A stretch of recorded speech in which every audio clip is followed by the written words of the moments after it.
reading today? Let's find out.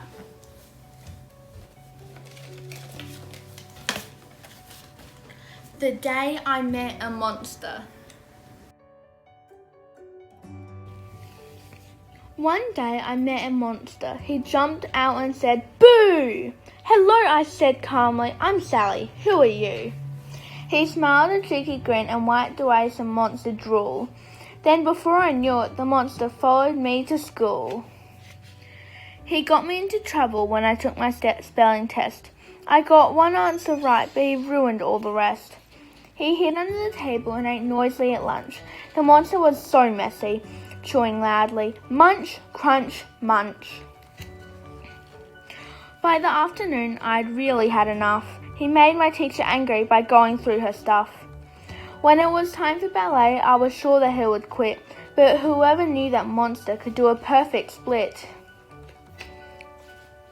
"Help!" I cried to Lily when I was at her house to play. "The monster I met this morning won't seem to go away."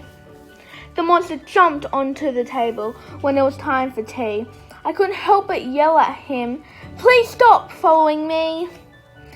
It was all getting too much. The monster was everywhere. I was close to screaming and then tearing at my hair. That night, as I sat in bed, I knew I needed to have a plan. I had to get rid of that monster, I thought, any way I can. I introduced him to my brother. They'd be best friends for sure. But when the monster broke his toys, he wouldn't play with him anymore. I thought I'd had a dog instead, as they both slobber and smell. But the monster gobbled up his dinner, so Smudge grew tired of him as well. After those disasters, he did more than follow me around. The monster stamped his feet and dragged his knuckles on the ground. He threw smelly stuff everywhere. He dug holes in the road. One day he got so angry, I thought he might explode. So I sat down with the monster as I looked into his eyes. He said his first words to me and it took me by surprise. "I don't want to scare anyone," he said, "like other monsters do. The only person I've made friends with in a while, Sally, is you."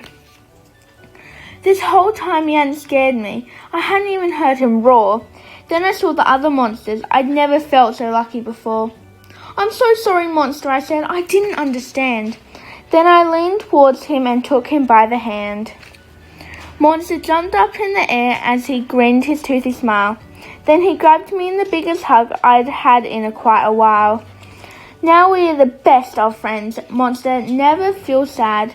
In fact, Monster is the most fun friend I've ever had. The end. I hope you enjoyed the story and I'll see you tomorrow.